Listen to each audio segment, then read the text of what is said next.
நாம் நம்முடைய பிள்ளைகளை எப்படி உருவாக்குகிறோம், இளைஞர்களை எந்த வழியில் வழி நடத்துகிறோம். அவன் பைக் வாங்கி கேட்ட உடனே வாங்கி கொடுக்கிறோமே, அவன் பெட்ரோல் போட சொல்ல உடனே அதுக்கான காசை தூக்கி கொடுக்கிறோமே, ஒரு போன் வாங்கி கேட்ட உடனே அதை அள்ளி கொடுக்கிறோமே.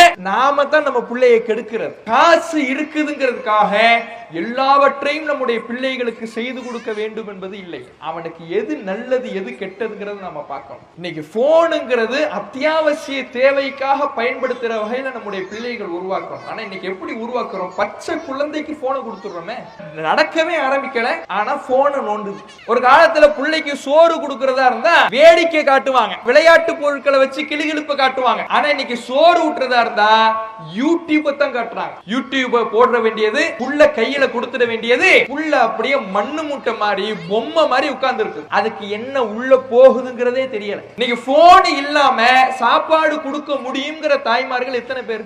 புள்ள அழுதுகிட்டு இருக்கும். அப்ப இன்னைக்கு யூடியூப் தான் பிள்ளைக்கு சோற கொடுக்குது.